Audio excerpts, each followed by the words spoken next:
बिस्मिल्लाहिर्रहमानिर्रहीम। अस्सलाम वालेकुम नाज़रीन, आप देख रहे हैं प्रोग्राम कड़वी बात और मैं हूं जुल्फ़कार बेर। नाज़रीन, अब इस बात में तो कोई शक नहीं रहा कि 14 अगस्त तक मौजूदा हुकूमत ख़त्म हो जाएगी और इस बात का वाज़ेह ऐलान वज़ीर आज़म पाकिस्तान ने ख़ुद कर दिया है। लेकिन अभी तक ये अबहम ज़रूर मौजूद है कि इस हुकूमत के बाद जो निगरान सेटअप बनेगा वो कहाँ तक जाएगा। मौजूदा जो हुक्मरान हैं, जो हुक्मरान जमातें, उसके कायदीन भी इस हवाले से ख़दशात का शिकार हैं। कुछ पस पर्दा गुफ्तगू वो जैसा मीडिया के ज़रिए सामने आ जाती है, उससे अंदाज़ा लगाया जा सकता है कि हुक्मरानों को ख़ुद एहसास है कि मौजूदा जो निगरान सेटअप जिसको बनाया जा रहा है वो हो सकता है ज़रा तवालत इख्तियार कर जाए। और उनके सामने एक मॉडल मौजूद है, यानी पंजाब का और KPK का, जो कि आए तो 90 दिन के लिए थे लेकिन अभी तक उनकी हुकूमतें बरकरार हैं और वो मज़े से बैठे हैं। इसी तरह इस ख़दशे का इज़हार किया जा रहा है कि निगरान सेटअप भी शायद थोड़ा तवील हो जाए। अगर आइन के मुताबिक इलेक्शन हुए और 14 अगस्त से पहले 1-2 दिन पहले ये असम्बलियाँ तहलील कर दी गई तो फिर 90 रोज़ के अंदर इलेक्शन होने हैं। इसका मतलब ये है कि नवंबर-अक्टूबर तक ये इलेक्शन हो जाना चाहिए। दूसरी तरफ तजज़ियाकार ये भी कहते हैं कि सितंबर जो है वो पाकिस्तान तहरीक-ए-इंसाफ के लिए सितमगर साबित हो सकता है, यानी सितंबर में वो कार्रवाइयाँ हो जाएंगी जिसके बाद पाकिस्तान तहरीक-ए-इंसाफ को मज़ीद नुकसान पहुँचेगा। इस वक्त अगर हम ज़िला चकवाल की सियासत का जायज़ा लें तो यहाँ 2 कौमी और 4 सूबाई असम्बली की नशिस्तों पर इलेक्शन होंगे। एक वक्त था कि पाकिस्तान तहरीक-ए-इंसाफ लीड कर रही थी, लेकिन अब बदले हुए हालात में देखा जाए तो पाकिस्तान मुस्लिम लीग नून के तो बहुत से कैंडिडेट टिकट होल्डर मैदान में मौजूद है, लेकिन इनका जिनसे मुकाबला है वो नज़र ही नहीं आ रहे। यानी हल्का PP 21 का अगर हम जिक्र करें तो यहाँ चौधरी सुल्तान हैदर अली ख़ान वो सिक्का बंद उम्मीदवार हैं पाकिस्तान मुस्लिम लीग नून की तरफ से, और यहाँ पर पाकिस्तान तहरीक-ए-इंसाफ ने उतारा था सरदार आफ्ताब अकबर को, लेकिन 9 मई के वाक़यात की मज़म्मत करते हुए उन्होंने ख़ुद को पार्टी से अलग कर लिया। राजा यासर हमायूं सरफराज जो यहाँ से जीते थे वो भी पार्टी छोड़ चुके हैं।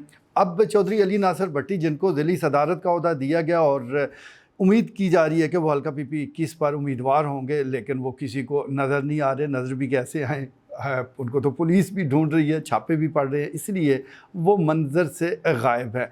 अगर हम हल्का PP 22 का जिक्र करें तो यहाँ मलिक तनवीर असलम सेठी जो कि MPA हैं पाकिस्तान मुस्लिम लीग नून के, वही सिक्का बंद उम्मीदवार हैं, वही पार्टी की तरफ से उन्हीं को इम्कान इसी बात का है कि टिकट जारी किया जाएगा और उनका जो मुकाबला राजा तारक अफजल कालस से वो मुतवक्को है और इनको टिकट जारी किया गया था पाकिस्तान तहरीक-ए-इंसाफ की तरफ से। गो उन्होंने अभी तक पार्टी छोड़ी तो नहीं है लेकिन अपना असल ठिकाना छोड़ चुके हैं, यानी वो भी रुपोश हैं। कभी कभार ही उनका कोई बयान वो सामने आता है, लेकिन वो ख़ुद कहाँ हैं, किस हाल में किसी को नहीं पता। तो जो खुद रुपोश है वो अवाम से रब्ता कैसे करेगा। इसी तरह हल्का PP 23 की तरफ अगर हम रुख करें तो वहाँ मोहतरमा फौजिया बैराम को टिकट जारी किया गया पाकिस्तान तहरीक-ए-इंसाफ का 9 मई के बाद। उनका भी कोई अता पता नहीं कि वो कहाँ हैं, मुल्क में हैं या मुल्क से बाहर चली गई हैं। कोई बयान नहीं, कोई अवाम से रब्ता नहीं, अपने आप को उन्होंने छुपाया हुआ है। इसी तरह हल्का PP 24 की बात करें तो यहाँ से हाफिज़ अम्मार यासर वो टिकट होल्डर थे पाकिस्तान तहरीक-ए-इंसाफ की तरफ से, लेकिन वो 9 मई से पहले ही मुल्क छोड़कर चले गए थे और अब तक मुल्क से बाहर ही है। उनके बयानात आते रहते हैं और उनकी जो सियासी सिमत है, सियासी फ़ैसला है, वो चौधरी परवेज़ इलाही के साथ जुड़ा हुआ है। तो जब तक चौधरी परवेज़ इलाही पाकिस्तान तहरीक-ए-इंसाफ में मौजूद हैं तो हाफिज़ अम्मार यासर भी इसी पार्टी का हिस्सा हैं। तो उनके लिए अच्छी बात यह है कि वो मुल्क से बाहर हैं, लेकिन बाकी जो मुल्क में मौजूद हैं उनके हवाले से मुख्तलिफ़ ख़बरें आती रहती हैं और वो भी ज़्यादातर मंज़र आम से गायब हैं। इसी तरह अगर हल्का NA 58 का हम जिक्र करें यानी चकवाल 1 का, तो यहाँ पर पाकिस्तान तहरीक-ए-इंसाफ की तरफ से MNA थे सरदार जुल्फ़कार खान दुल्ला, जो कि 9 मई के वाक़यात के बाद जैसे ही जेल से रिहा हुए, यानी उनको पहले पकड़ा गया, पाबंद सलासल किया गया और जैसे ही उनको छोड़ा गया तो वो फैमिली समेत मुल्क छोड़कर चले गए।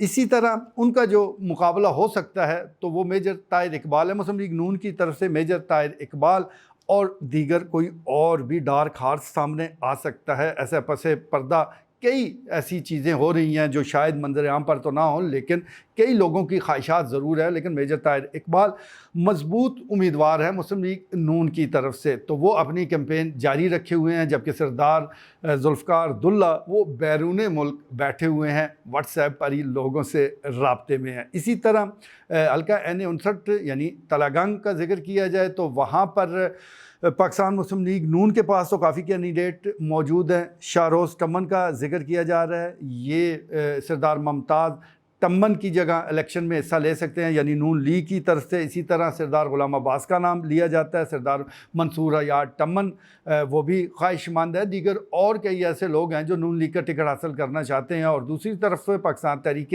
इंसाफ है, उनका कोई कैंडिडेट फ़िल वक्त सामने मौजूद नहीं है। जब टिकट जारी होंगे तो फिर ही आप कह सकते हैं। लेकिन कई ऐसे रहनुमा हैं जो ख्वाहिश तो ज़रूर रखते हैं। सरदार फैज़ टम्मन भी इस वक्त हिस्सा हैं पाकिस्तान तहरीक इंसाफ का। सिकंदर सुल्तान सुरखरू अवान वो भी पाकिस्तान तहरीक इंसाफ में मौजूद हैं। लेकिन जिस तरह मैं गुजारिश कर रहा हूँ, ये तमाम लोग मंजर से गायब हैं। और अब जबकि इलेक्शन का बिगल एक तरह से बच चुका है और इस बात का इम्कान ज़्यादा मौजूद है कि ये इलेक्शन वक्त पर हो जाएंगे, तो जब इलेक्शन का बिगल बच चुका है तो इलेक्शन जिसके साथ यानी होना है, जो मुखालिफ जमात है, वो तो उनकी तो कैंपेन चलाने के मामलात जो हैं वो ही सामने नहीं आ रहे। वो ही समझ नहीं आ रही किसी को भी कि वो किस तरह मैदान में आएंगे, किस तरह इस कैंपेन को लेकर आगे बढ़ेंगे। और अभी कहा जा रहा है कि मज़ीद सख्तियाँ होनी हैं, तो फिर इस माहौल में ये इलेक्शन कैसे होगा और किस तरह होगा, ये एक बड़ा सवालिया निशान है। दूसरी तरफ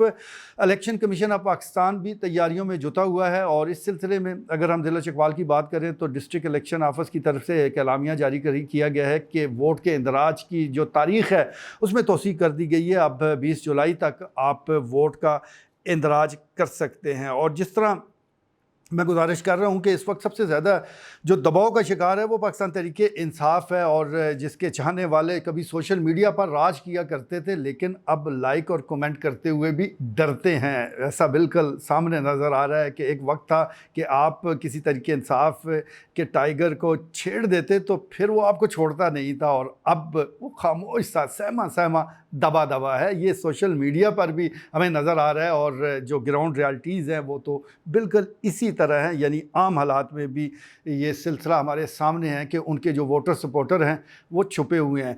जहाँ तक ज़िला चकवाल में ग्रुप बंदी का ताल्लुक है, तो एक वक्त बिल्कुल था कि हमें जो मुग़ल कसर है वो मुतहद होते नज़र आए, ख़ास तौर पर डुडियाल, सराल और ये जो पूरी पट्टी है लतीफ़ाल तक, यहाँ पर मुग़ल कसर इकट्ठे हुए और लग यही रहा था कि ये जिसकी हमायत करेंगे वो वाज़ेह अक्सरियत से कम इस पट्टी में जीत जाएगा। लेकिन मौजूदा हालात के तहत वो भी बिखरे उदास से नज़र आते हैं। उनको भी समझ नहीं लग रही कि हम किसकी हमायत करें और किस तरह करें।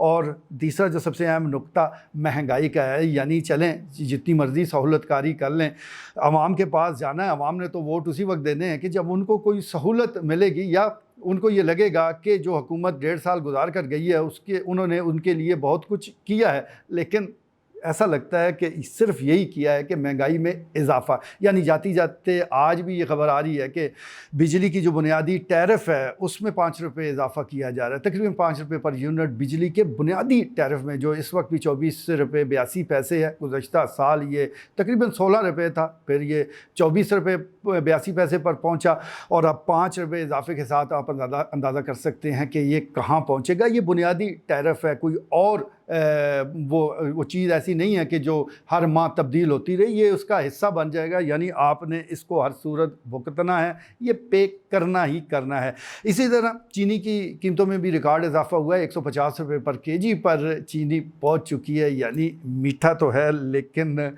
ऐसा लगता है कि ये जो मीठा है ये दूर किया जा रहा है ताकि जो शुगर के मरीज़ हैं उनकी सेहत बेहतर रहे। ये सारी सूरत हाल है। यानी एक तरफ महंगाई है, एक तरफ निगरान सेटअप है, और तीसरी पाकिस्तान तहरीक इंसाफ है जो ख़ुद को तो इकट्ठा रखने की कोशिश कर रही है। तो ख़ुद वो उनके जो लीडर हैं, उनके जो चेयरमैन हैं, वो पूरी कोशिश में है कि अपने आप को हौसले में दिखाएं, आवाम के साथ राब्ते में रहें। लेकिन ये सारी चीज़ें बिखरी नज़र आ रही हैं। ऐसा लगता है कि आने वाला इलेक्शन कम से कम तहरीक इंसाफ का नहीं है। ये नहीं है कि वोट उसके पास मौजूद नहीं है, वोट उसके पास बड़ा है, लेकिन जब आप यकसुई के साथ इलेक्शन लड़ ही नहीं सकते, जब आप पूरी तरह कैंडिडेट ही सामने नहीं ला सकेंगे, तो फिर कैसी जीत और कैसी हार। बहरहाल आने वाले इलेक्शन इस हवाले से दिलचस्प होंगे, पाकिस्तान के मुस्तकबिल का फ़ैसला करेंगे, और अवाम ये चाहती है कोई भी आए उनको महंगाई से निकाले, लेकिन ये अवाम का ख्वाब कब पूरा होगा ये सारे मुंतज़िर हैं। आप भी इंतज़ार करें, हम भी देखते हैं। आज के लिए इतना ही, इजाज़त दीजिए, अल्लाह ने के बाद।